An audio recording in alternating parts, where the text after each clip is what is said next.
Hola hijos de la luna, ¿cómo están? Antes que nada quiero desearles un muy feliz Halloween. Ya estamos a un día de nuestro directo especial de Halloween. Hoy es viernes 30 y quiero agradecerles a todos y cada uno de ustedes los que enviaron un relato, los que se tomaron el tiempo de escribirlo, de abrir su corazón, de escribir esta historia ficticia, pero que siempre al escribir algo ficticio hay una parte de realidad por parte del autor. Entonces muchísimas gracias a todos los que lo enviaron. Fueron cerca de 100 relatos los que me mandaron y tengo que decir con toda honestidad que todos me encantaron. Y si pudiera, pondría todos y cada uno de los relatos que me enviaron en este video. De verdad, todos me encantaron, me fascinaron y voy a estar haciendo algo con muchos de esos relatos en un futuro. No sé, a lo mejor hago otro compendio de relatos de suscriptores ficticios. Seguramente va a haber más concursos y espero que llegue un punto en el que les pueda dar un premio físico a los ganadores. Entonces, muchísimas gracias. Si ustedes no están en los ganadores, no se preocupen. Algo haré por ahí que pueda incluir algunos de esos relatos que me enviaron, porque de verdad me gustaron mucho. Y a los 3 ganadores, muchísimas felicidades y muchas gracias por tomarse el tiempo y por hacerlo de manera tan buena y tan exquisita, porque de verdad me vi inmerso en sus historias, me encantaron. De verdad, muchísimas gracias y pues nada, vamos a disfrutar de estos 3 relatos ficticios de terror escritos por suscriptores. Tercer lugar, no lo cuentes a nadie. Escrito por Angie Quiroz. En un pequeño caserío, alejado del pueblo de San Cristóbal, se encontraba mi humilde casa al lado de la de Eduardo, mi mejor amigo de la infancia. Éramos hijos únicos. Él vivía con su madre, yo con mi mamá y con mi papá. Cabe mencionar que el pueblo se encuentra rodeado de hermosos e inquietantes bosques de coníferas. Siempre íbamos a explorar un poco después de la escuela y regresábamos a nuestros hogares cuando caía la noche.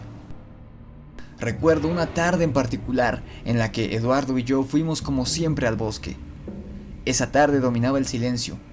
Recuerdo que observábamos el crepúsculo y no dijimos nada, pero sabía que tanto a él como a mí nos parecía bastante extraño. Sin dudarlo, continuamos nuestro camino, a pesar del extraño ambiente que se sentía. Ya saben, los niños son muy curiosos, no miden el peligro con tal de hacer más interesantes sus aventuras. Ya se estaba haciendo muy oscuro, pero estábamos disfrutando tanto que ignoramos eso. Escuchamos un ruido extraño, como pasos, como si pisaran ramas o algunas hojas secas. Pensamos que era mi mamá buscándonos porque ella se preocupa más de lo normal.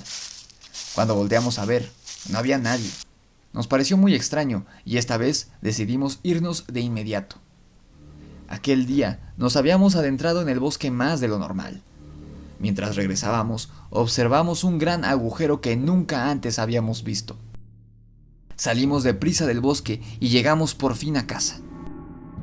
Al día siguiente lo sabía perfectamente que tanto Eduardo como yo queríamos explorar ese extraño agujero, y así fue. Regresamos al bosque y buscamos el agujero con éxito. Ahí estaba, frente a nosotros. Parecía una cueva. Decidimos entrar. Yo llevaba una candela, que fue lo único que pude conseguir, y Eduardo llevaba los fósforos y un pequeño cuchillo oxidado. Cuando entramos, de inmediato distinguimos un fuerte olor muy desagradable. No puedo describirlo porque nunca antes había percibido un olor así. Estaba demasiado oscuro, angosto y parecía no tener fin. Avanzamos lentamente y entonces empezamos a escuchar pasos, pero lo atribuimos a algún roedor o a algún animal parecido. A lo lejos logramos distinguir 2 pequeñas luces redondeadas de color blanco. Parecían un par de ojos, pero nos dijimos uno al otro que solo se trataba de un par de insectos, como luciérnagas. Decidimos salir porque, aunque tratábamos de buscarle alguna explicación a esos eventos, siempre, muy dentro de nosotros, quedaba la intriga, ya que los pasos que habíamos escuchado eran muy pesados, como para ser de algún roedor, y ese par de supuestas luciérnagas se movían hacia arriba y hacia abajo al mismo tiempo.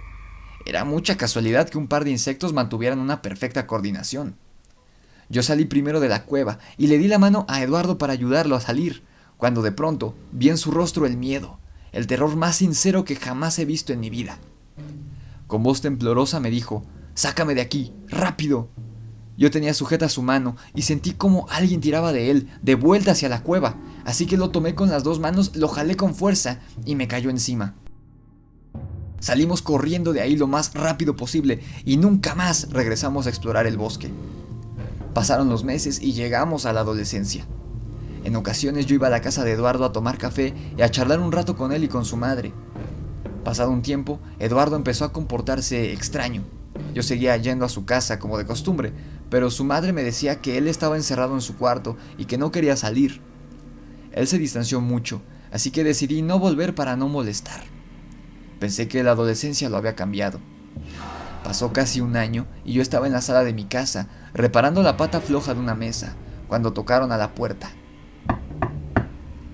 Era Eduardo. Una verdadera sorpresa. Le dije: «Hola amigo, ¿cómo has estado? Pasa, pasa, te invito a un café». Él entró en silencio y se sentó. Observé su rostro. Se veía pálido, arrugado, ojeroso y cansado. Definitivamente algo le estaba pasando. Cuando llegué con el café, por fin se decidió a hablar. Me dijo que estaba muy cansado y yo le respondí que lo había notado de inmediato. «¿Qué es lo que pasa contigo, Eduardo?» «¿Recuerdas el día que entramos a la cueva?», me preguntó. «Claro, ¿cómo olvidarlo?». Me dijo que ese día sintió algo muy extraño, una fuerza intensa, como una energía negativa, llena de tristeza.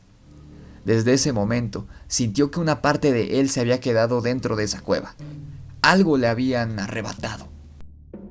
Me confesó que un par de años después de haber entrado en la cueva, algo llegaba en las noches a su dormitorio y se quedaba en la puerta para verlo, hasta que empezaban a salir los primeros rayos del sol. La primera semana pensé que era mi imaginación, pero con el paso de los días ya no lo podía negar más.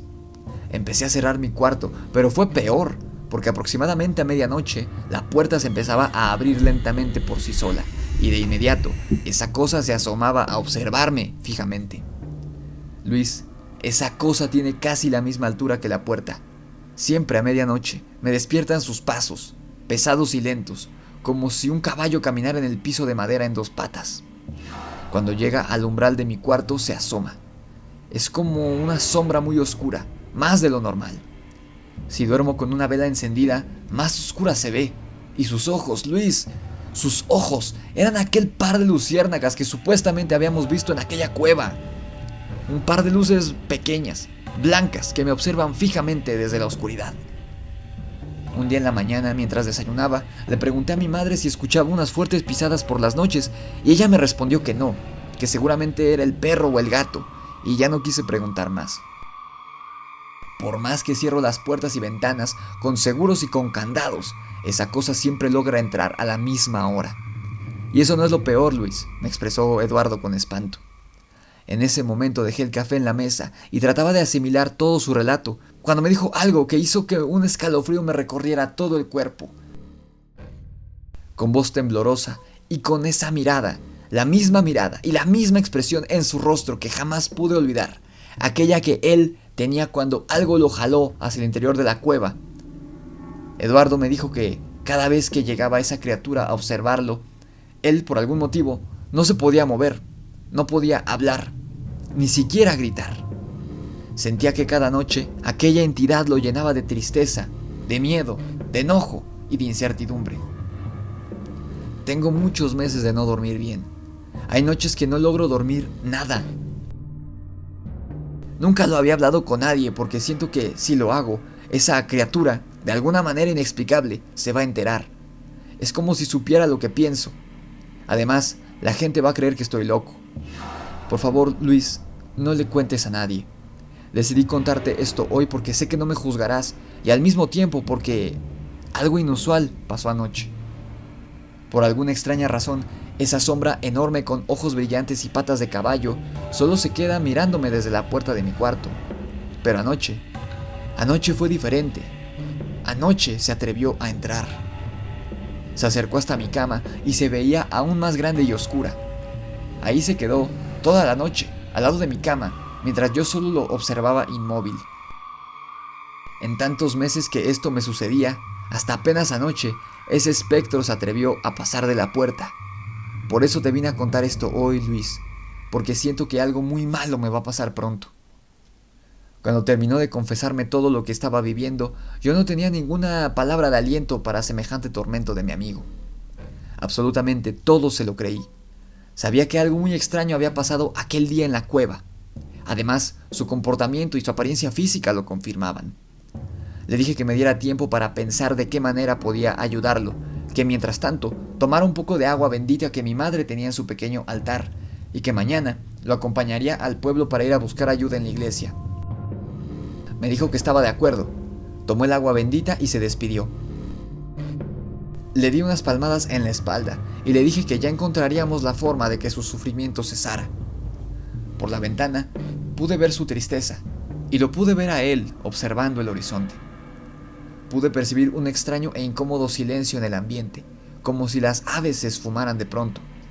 Lo vi cuando cerró la puerta de su casa con candado. Esa noche no pude dormir. La curiosidad me hizo levantar a medianoche y asomarme sigilosamente por la ventana para ver si esa cosa cruzaba el patio de Eduardo. Y lo vi. Efectivamente, una sombra muy oscura y enorme cruzó el patio de la casa de mi amigo. No estoy seguro si realmente eso era etéreo o si realmente tenía un tipo de pelaje muy negro, porque se veía una masa uniforme y era difícil distinguir los detalles. Luego cruzó la puerta de la casa de Eduardo. No la rompió, solamente la atravesó, o al menos eso creo. Yo solo rezaba por él. Unos 10 o 15 minutos después, vi cómo Eduardo fue arrastrado por el patio, completamente inmóvil. Noté que intentaba gritar, pero ningún ruido salía de su garganta. Eduardo volteó a ver hacia mi ventana y ambos nos vimos fijamente a través del cristal. Sentí como su mirada pedía ayuda desesperadamente y antes de que aquel ente me volteara a ver, yo temblorosamente cerré la cortina. Eduardo fue arrastrado hacia la profundidad del bosque. Ya hace un año de aquel suceso. Yo sé que, de estar vivo, Eduardo está en aquella perturbadora cueva que exploramos cuando éramos niños, el lugar de esa cosa que se lo llevó. Su madre aún sufre su desesperación y no deja de buscarlo. Lo sé. Soy el peor amigo del mundo. Hasta ahora no me he atrevido a ir a buscarlo, ya que, igual que Eduardo, siento que esa sombra de alguna manera se va a enterar si le cuento a alguien o si intento ir a buscarlo, y entonces me atormentará a mí, al igual que lo hizo con Eduardo. Es como una maldición, y esta se transmite cuando se le cuenta a alguien más. Espero que nadie encuentre mi relato. Decidí escribirlo porque ya no soporto más cargar con esta terrible experiencia. Pero de verdad, espero que nadie lo lea jamás, y mucho menos que se lo cuente a alguien más.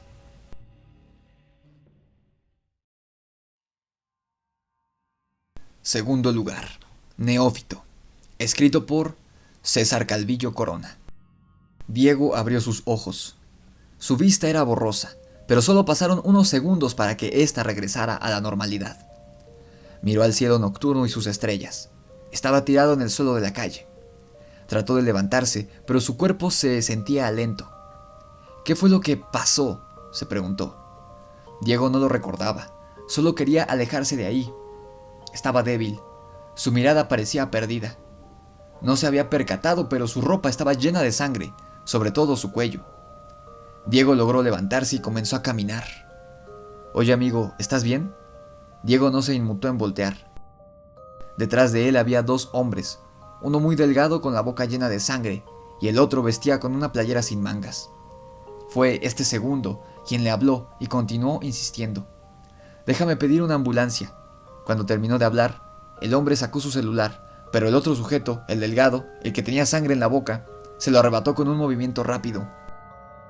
Con su mano aplastó el teléfono con facilidad y luego sonrió burlón. El hombre con playera sin mangas le lanzó un puñetazo que acertó en el rostro de su adversario, pero este apenas si se movió. El hombre con sangre en la boca contestó el ataque y lanzó al otro hombre contra la pared, dejándolo inconsciente. Luego aprovechó y se le lanzó al cuello. Diego dio vuelta en la esquina y logró caminar un par de calles más. Luego se sintió débil, perdió el equilibrio y cayó al suelo. «Está sangrando», Diego escuchó la voz de una mujer. La miró. Vestía como una enfermera y cargaba un bolso negro en una mano y en la otra una bolsa de plástico con piezas de pan. «Estos pinches briagos, drogadictos malditos». Diego escuchaba la voz de la mujer, pero notó que sus labios no se movían. «No estoy pedo ni drogado. Ayúdeme», contestó Diego. La enfermera se persinó y se retiró apresurada. «Ratero pendejo, voy a llamar a la policía». Diego escuchaba las palabras en su cabeza. «Pero díganles también del medicamento que se está chingando», dijo Diego furioso. La enfermera se detuvo en seco, volteó a ver a Diego y apretó su bolso de color negro contra ella misma. «¿Cómo supo este cabrón que me chingué el medicamento? Si me lo guardé bien en la...». La voz de la enfermera se perdía mientras se alejaba. Diego logró levantarse de nuevo y caminó lentamente. De pronto, algo llamó su atención y lo hizo detenerse. Olfateó con un respiro largo. Giró la cabeza en dirección a su objetivo. En el suelo había una rata muerta sobre un charco de sangre. Diego, por impulso, se humedeció los labios. De inmediato se acercó a la rata, se puso en 4 patas y respiró sobre el cadáver del animal. Diego notó que aún no estaba muerta. Sintió el poco calor que aún emanaba su cuerpo y escuchaba los débiles latidos de su corazón. Diego levantó la cabeza hacia el cielo. Sus ojos se pusieron blancos y de su boca salieron un par de colmillos. Rápidamente tomó a la rata y se la llevó a la boca. Comenzó a succionar desesperado. Luego partió al animal por la mitad y exprimió la parte trasera sobre su boca. Un hilo de sangre cayó dentro de esta. Diego estaba hincado con el rostro levantado y lamía sus labios con placer. Lucía más relajado y menos torpe. Sus ojos, que ya no eran blancos, se posaron sobre los restos de la rata en sus manos. Los dejó caer, asustado, dándose cuenta de lo que acababa de hacer. Trató de limpiar la sangre en su rostro, se alejó de la rata y se cubrió la cara con las manos. Entonces comenzó a escuchar todo tipo de sonidos que iban aumentando en intensidad. Autos, sirenas, ladridos, gritos, pláticas, claxones, maullidos. Todos comenzaban a sonar fuerte, hasta volverse insoportables. Tapó sus oídos, pero los ruidos no cesaban. Desesperado, se levantó y echó a correr. Aún escuchaba los sonidos, pero luego estos empezaron a desaparecer, pues había un sonido en especial, uno casi inaudible, que llamó su atención. Entonces se detuvo. Ahora solo escuchaba el latido de un corazón que lo hipnotizaba y lo atraía. Diego estaba frente a una vecindad, cuya puerta era vieja y de madera, pero lucía resistente. Sin embargo, a Diego le bastó un pequeño empujón para abrirla. Caminó hasta quedar en medio del patio. Miró hacia una de las puertas, ya que el latido provenía de ahí. Diego se acercó y escuchó en su cabeza el tarareo de una madre durmiendo a su bebé, y supo que era el corazón del pequeño lo que lo atraía. Cerró sus ojos y comenzó a sollozar, pues no quería hacerle a ese inocente lo mismo que hizo con la rata. A sus pies cayeron gotas de sangre. Diego lloraba sangre. ¡Sangre! Diego escuchó una voz que provenía de las sombras. Cuando volteó, vio al hombre con sangre en la boca, sentado en unas escaleras de la vecindad. Sus ojos eran completamente blancos y 2 largos colmillos sobresalían de su sonrisa. Ahora lo entendía. Él y ese hombre eran vampiros. «Todo lo que vas a desear más que cualquier otra cosa es sangre», continuó hablando el vampiro. «Las voces», señaló su cabeza, «tus impulsos, son más fuertes que tú y debes comer para ser más fuerte». El vampiro miró hacia la entrada de la vecindad. Una joven mujer iba entrando. Vestía de manera provocativa, con tacones altos, minifalda negra, una blusa púrpura y una chamarra plateada, rota del hombro derecho. Su maquillaje estaba corrido, pues había estado llorando. La mujer tenía un ojo hinchado y su cabello estaba alborotado. Ella miró a los 2 hombres en el patio, con sus rostros llenos de sangre. Se dio media vuelta para echar a correr, pero en un segundo el vampiro ya estaba frente a ella, sonriendo y mirándola directamente a los ojos. El vampiro tomó la muñeca de la chica y se la llevó a la boca. Diego miró cómo el vampiro la mordía y escuchó el sonido de sus colmillos perforando la piel de la joven. La sangre comenzó a caer a los pies de la chica de manera abundante. Diego no pudo evitarlo. El olor de la sangre le provocó hambre. La chica comenzó a caminar hacia Diego, dejando pequeñas gotas de sangre a su paso en el suelo. Él cerró sus ojos, contrayéndose para no lanzarse hacia ella. La chica no tenía ningún gesto en el rostro, ni de dolor, ni de miedo. Sus ojos estaban entrecerrados y parecía cumplir con alguna orden del vampiro. Cuando llegó frente a Diego, ella le ofreció su muñeca, levantándola a la altura de su rostro, mientras la sangre seguía emergiendo de esta. Cuando Diego abrió los ojos, vio al vampiro, sonriendo de manera burlona y victoriosa. Diego sintió odio y comenzó a caminar hacia él para enfrentarlo, pero algo lo detuvo. La chica lo sujetó del brazo con su mano sangrante, soltó a Diego y le tocó el rostro de manera tierna, mientras, con su pulgar, recorrió sus labios, llenándolos de sangre. El brazo de la chica cayó. Luego, ella pareció desmayarse, pero Diego la sujetó justo antes de que llegara al suelo.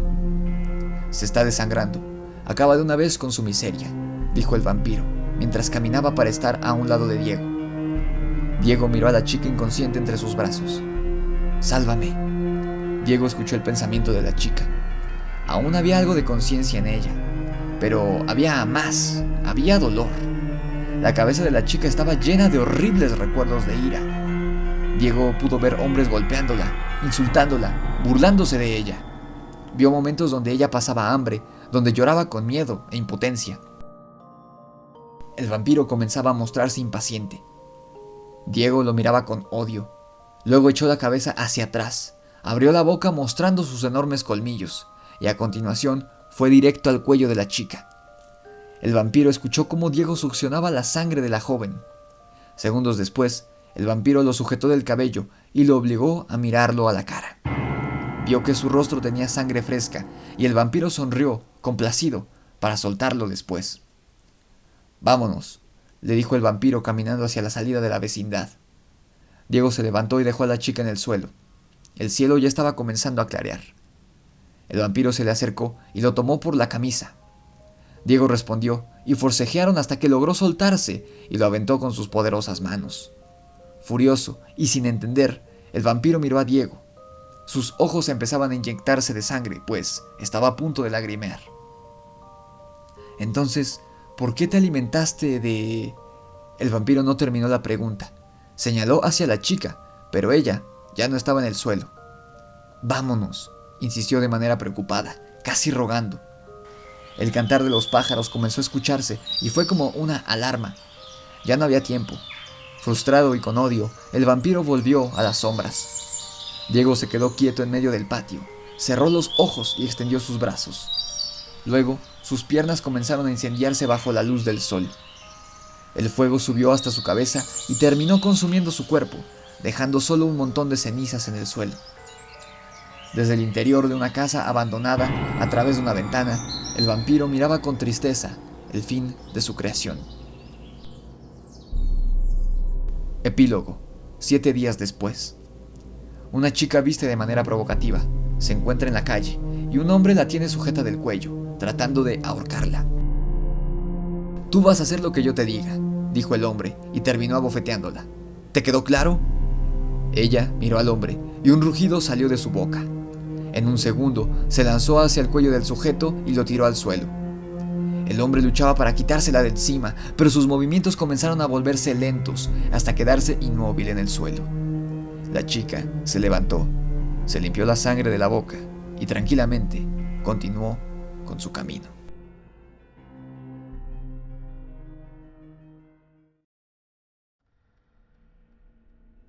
Primer lugar. Aquello en el bosque. Escrita por José de Jesús Moreno Pacheco. Esto sucedió a finales del 2010. Yo llevaba saliendo con una chica llamada Carla aproximadamente 6 meses. La relación iba viento en popa y el futuro parecía pintar bien, no solo para la relación, sino para nuestras familias. Teníamos 17 años por ese entonces y lo único que nos preocupaba eran las calificaciones de la escuela y cuánto tiempo libre tendríamos para vernos.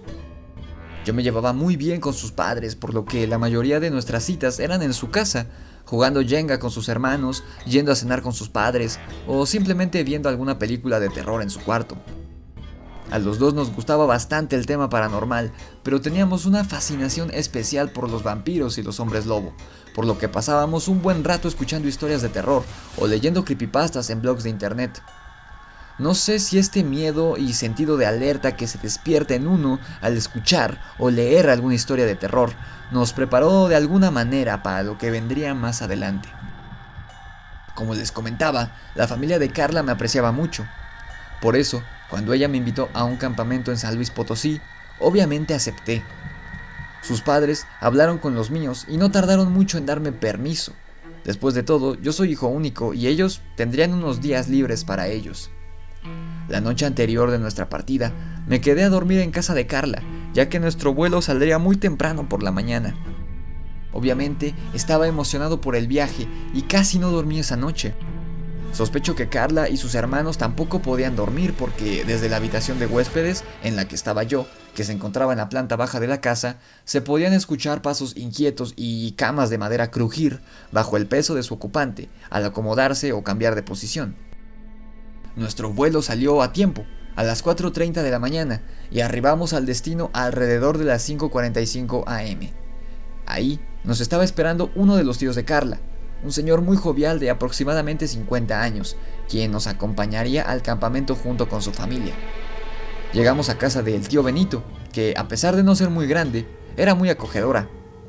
Desayunamos, platicamos un rato y bromeamos todos juntos como cualquier familia que tiene tiempo sin verse. Y en un punto, a las 10 de la mañana, salimos rumbo al bosque, el cual sería nuestro hogar durante los próximos días. Cabe mencionar que la zona donde nos quedamos es una zona regulada, con guardabosques, puestos de vigilancia y señalizaciones que nos indicaban dónde terminaba la zona segura del bosque. Al llegar al campamento nos recibió un guardabosques, bastante alto, de poco menos de 1,90, con pinta de que en algún momento de su vida había sido parte del ejército, pues además de su altura, su complexión era muy fornida. No tardamos en apodarlo Triple H, como el luchador de la WWE, por lo imponente que era. Triple H nos mostró la zona del bosque que se nos había asignado y nos dio un cronograma donde se podían ver distintas actividades como búsquedas de tesoros, tirolesa y fogatas durante las noches, pero la actividad que Carla y yo esperábamos con ansias era la nombrada Más que Leyendas, en la cual nos llevarían a varios puntos del bosque y nos relatarían diversas historias y supuestos hechos reales que habían sucedido en los alrededores. Esta actividad estaba programada para el día siguiente de nuestra llegada, a las 10:30 de la noche, según el cronograma, y terminaría cerca de la medianoche. El primer día en el campamento, todo transcurrió con normalidad. Carne asada, fuimos a lanzarnos de la tirolesa y participamos en la fogata de bienvenida, donde nos dieron salchichas y bombones para degustar. La celebración se alargó un poco más de lo previsto y nos fuimos a dormir cerca de las 2 de la mañana. A mí me tocó compartir casa de campaña con uno de los hermanos menores de Carla, Esteban, que aunque en ese entonces tenía solo 14 años, parecía mayor. No sabría calcular cuánto tiempo había pasado desde que nos metimos a dormir, pero una voz me despertó en medio de la madrugada. «José, ¿estás despierto?». Reconocí la voz de Carla y salí a ver qué pasaba. «Necesito ir al baño», me dijo Carla con una voz bastante apresurada. «No quiero ir sola, y no he logrado despertar a Margarita», así se llamaba su prima que compartía casa de campaña con ella. El baño se encontraba a unos 700 metros de donde acampábamos, cerca de los límites de la zona segura. Realmente no estaba muy lejos, pero tenías que pasar por un buen tramo de bosque, rodeado de maleza y de árboles, algunos tan altos que no dejaban pasar la luz de la luna. Traté de despertar a Esteban para ver si quería ir también al baño, pero solo conseguí que se diera una vuelta sobre sí mismo y se cubriera con las cobijas, hasta la cabeza. Así que solo saqué una linterna de mi mochila y emprendimos el camino al baño juntos. Íbamos platicando y bromeando sobre la celebración de hace unas horas, por lo que el camino hacia los sanitarios se hizo muy corto. Estábamos tan metidos en la plática que ni siquiera prestamos atención a nuestro alrededor. Si alguien nos hubiera estado siguiendo, probablemente no lo habríamos visto, sino hasta que estuviera encima de nosotros. Los baños eran rústicos. Por fuera parecían una pequeña choza abandonada en medio de la nada, pero, a decir verdad, estaban limpios y tenían buena iluminación. Carla entró al sanitario de niñas y decidí aprovechar la vuelta para hacer lo propio. Al estar lavándome las manos para salir a esperar a Carla, se escucharon unos pasos apresurados acercándose. Pensé que alguien también necesitaba utilizar el baño, así que no le tomé importancia. Salí y esperé a Carla, quien salió unos minutos después. Lo que me dijo a continuación hizo que un frío recorriera mi espalda. «José, ¿escuchaste lo que venía corriendo?», preguntó ella, poniendo atención a nuestro alrededor. Pensé que era alguien que necesitaba venir al baño, pero las pisadas pasaron de largo. Debió ser alguien que... ¿Cómo que lo que venía?, pregunté extrañado, aunque el escalofrío vino acompañado del recuerdo de las pisadas, y entonces caí en cuenta de lo que habíamos escuchado, que no se percibía como pisadas de personas, solo que Carla se había percatado mucho antes que yo. Ella debió ver la expresión que puse cuando estaba asimilando todo, porque enseguida comentó: «Me pareció que más bien era un animal corriendo, pero debió ser la acústica del baño», dijo ella para tranquilizarme y tal vez para convencerse también a sí misma. Al decir esto, los dos nos quedamos callados un par de minutos, como esperando escuchar nuevamente las pisadas, pero lo único que se escuchaba era el cantar de un par de grillos, así que decidimos volver al campamento, pero esta vez no hubo charlas en el camino. Íbamos en estado de alerta por si algo se acercaba o si necesitábamos salir corriendo. Por suerte, ya nada pasó. Esta anécdota quedó olvidada por la mañana, pues el papá de Carla y el tío Benito nos despertaron con un desayuno digno de un pequeño pelotón de infantería. Pechugas asadas, longaniza, tortillas, cebollas y una buena salsa. A pesar de haber comido mucho en la noche, nos despertamos con mucha hambre, como si no hubiéramos comido nada el día anterior. Comimos, platicamos un rato y nos fuimos a las actividades que correspondían a ese día. Nuevamente, el día transcurrió con normalidad, salvo por un corte que me hice en la mano al caer sobre una piedra, en una carrera de costales.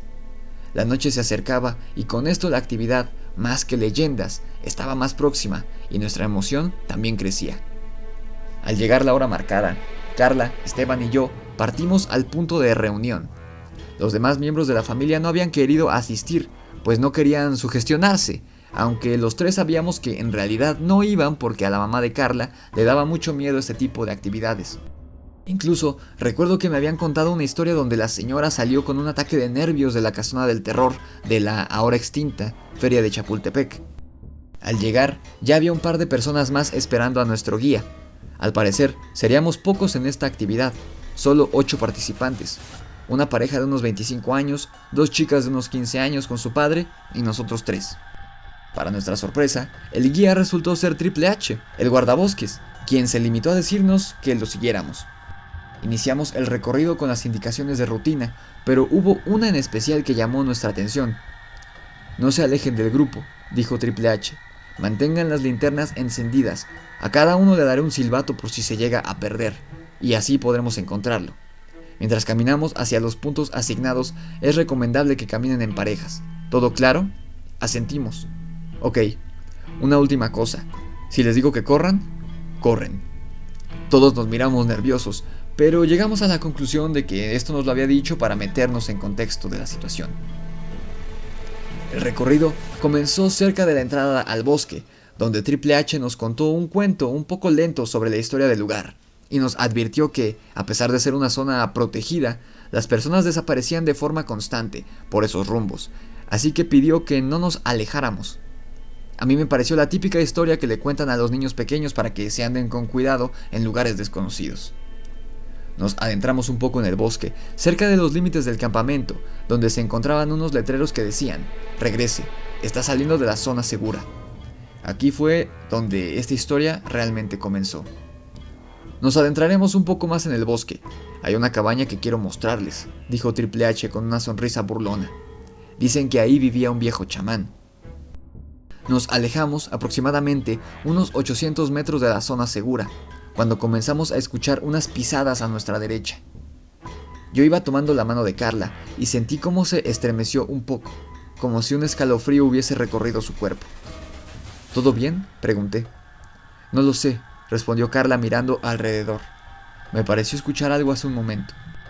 Al parecer, no era la única que había escuchado algo, pues Triple H lanzó la luz de la linterna hacia el lugar de donde venían los ruidos, pero no había nada, salvo un par de ramas de maleza que se estaban moviendo. «Por esta zona hay muchas liebres», comentó Triple H. Era cierto, pues en el transcurso de esos días habíamos visto varias cerca del campamento, pero hubo algo en su voz que me dejó un poco intranquilo. Continuamos hasta llegar a una vieja choza, no muy grande, y totalmente abandonada en medio del bosque. Hace unos 5 años, en esta cabaña vivía una pareja de ancianos, comenzó a contarnos el guardabosques, el señor Javier y su esposa. Trabajó toda su vida para los dueños del campamento, quienes le dieron permiso de construir esta pequeña casa para que le quedara cerca del trabajo y no tuviera que trasladarse mucho. El señor era una persona muy buena y amable, pero había días en que llegaba con muy mal genio. Todo le desesperaba y decía maldiciones a diestra y siniestra. Todos pensaban que, después de tantos años de casado, él y su esposa debían tener sus días malos, pero había algo raro. Al decir estas palabras, Triple H no dejaba de mirar hacia la choza y apuntar con su linterna a los alrededores.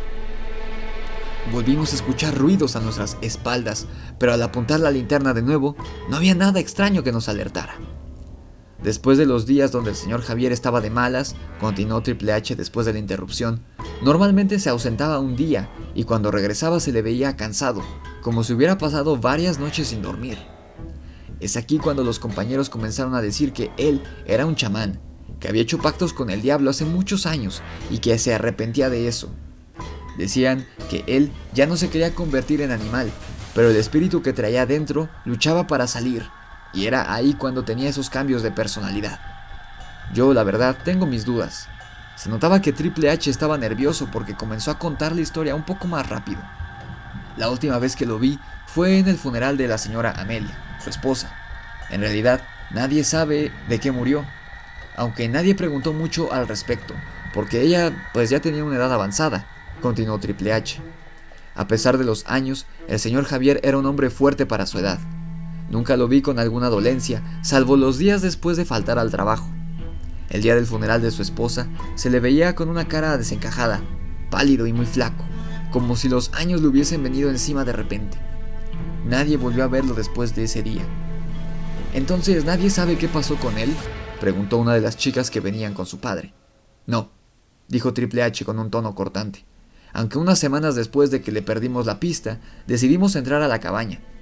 Ahí encontramos un par de huesos pequeños, como de conejos, un perro muerto, como si un león o un animal grande se hubiera comido sus entrañas, y también un par de arañazos en las paredes de madera. El hombre señaló en dirección a la cabaña con la linterna. Los demás dijeron que algún animal salvaje había encontrado un buen refugio dentro de la cabaña, pero yo pienso que don Javier nunca se fue real. No terminó de decir la frase, pues Ernesto pegó un grito que nos hizo saltar a todos. Cuando volteamos a ver lo que Ernesto estaba observando, sentí como mis piernas flaquearon y el corazón me comenzó a latir como si hubiera corrido un maratón entero. A unos 100 metros, detrás de la cabaña, estaba algo que inmediatamente reconocí, y por eso mismo sentí como el frío recorría cada uno de mis huesos y mis nervios. No podía creer lo que estaba viendo. Era tal cual lo había imaginado al escuchar los relatos y leer las historias en los foros de internet. Detrás de unos matorrales se encontraba un perro tan grande que parecía tener el tamaño de un caballo pequeño. Sus ojos brillaban de un color amarillo intenso y sus orejas puntiagudas, como las de un pastor alemán, se erguían atentas, como si estuviera escuchando momentos antes la historia de Triple H. En sus fauces llevaba el cadáver de un perro, un Doberman que, a pesar de ser de raza grande, parecía un cachorrito en comparación de su victimario. No sé lo que se sienta morir, pero debe ser una sensación parecida. A mí me pareció que mi punto de gravedad se movía y lo único que atiné a pensar fue que nunca iba a poder tener un coche propio. Eso era hasta cierto punto cómico. De pronto, y sin previo aviso, el inmenso lobo se paró sobre sus patas traseras, soltó a su víctima y, como si estuviera jugando con nosotros, nos lanzó lo que me pareció era una sonrisa deforme. «¡Corran!», alcancé a escuchar a Triple H. Fue como si la realidad me pegara una bofetada. Apreté la mano de Carla y mis piernas comenzaron a correr antes de que mi cerebro les dijera hacia qué dirección dirigirse. Calculo que había avanzado unos 150 metros cuando se escuchó un aullido detrás nuestro, tan largo y profundo que se me erizaron todos los vellos del cuerpo. No quería voltear hacia atrás porque sabía que me encontraría de frente con la escena más aterradora de mi vida, pero tenía que hacerlo para saber si los demás nos habían seguido o estábamos corriendo solos por el bosque. Afortunadamente, vi a todos correr detrás nuestro.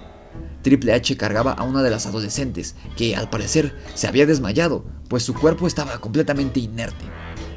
Un poco más atrás se alcanzaba a ver cómo el sabueso venía trotando a 4 patas. Era obvio que no venía a máxima velocidad, o de lo contrario, ya habría alcanzado a la pareja de 25 años que venía rezagada. Les quería gritar que apretaran el paso, pero lo único que salió de mi boca fue un ligero lamento patético. Como si nuestro persecutor interpretara mis pensamientos, comenzó a correr más rápido y de un zarpazo derribó a la chica. Solo se escuchó un grito de dolor combinado con un profundo terror. Su novio quiso hacerle frente a la bestia, pero lo único que logró fue que le arrancaran el rostro de una mordida.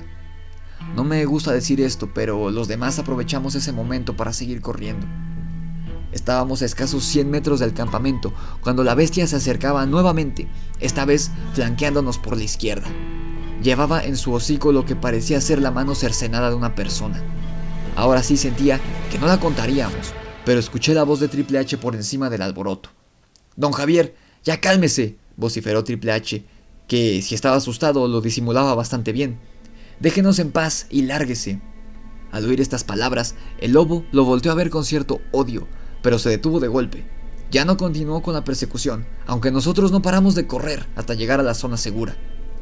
A unos metros de nosotros se veían las fogatas de las familias acampando, así que de cierta forma nos sentíamos seguros. No entiendo por qué. Si esa bestia hubiera querido destrozar todo el campamento, lo habría hecho sin ningún esfuerzo. «Aquí ya no se acerca esa cosa», dijo Triple H entregándole al adolescente que iba cargando a su padre, que, a juzgar por su aspecto, tenía suerte de no haber sufrido un infarto. «Ahora tengo que ir a reportar esto y ver qué podemos hacer por los chicos que atrapó el lobo». Sin que tuviéramos oportunidad de decir nada, Triple H partió hacia la puerta de entrada. No aguanté más la tensión y vomité. Carla estaba todavía en shock y no lograba articular palabra. Ernesto parecía que de un momento a otro había envejecido unos 10 años. Carla, sin duda, era la más afectada con la experiencia tan surrealista que acabábamos de tener, por lo que, entre Ernesto y yo, la ayudamos a llegar hasta donde se encontraba toda la familia reunida. «¿Qué pasó, chicos? ¿Estuvieron muy fuertes las historias?», bromeó el tío Benito, pero al vernos mejor, todos se levantaron de un brinco a preguntar qué había ocurrido. En ese momento, Carla se desmayó. Después de esta experiencia, la relación se fue mermando poco a poco, y a las pocas semanas después del campamento, dejamos de hablarnos. De vez en cuando tenía contacto con Ernesto, quien me platicó que tuvieron que llevar a terapia a Carla, pues no lograba superar este suceso. Por mi parte, no sé exactamente qué era esa bestia que vimos. Por lo que nos contó el guardabosques y por cómo reaccionó don Javier al escuchar su nombre, puede ser que se haya tratado de un nahual. Aunque hay un detalle que no he mencionado, y es que esa noche del suceso, una gran luna llena se podía apreciar en el cielo de San Luis Potosí.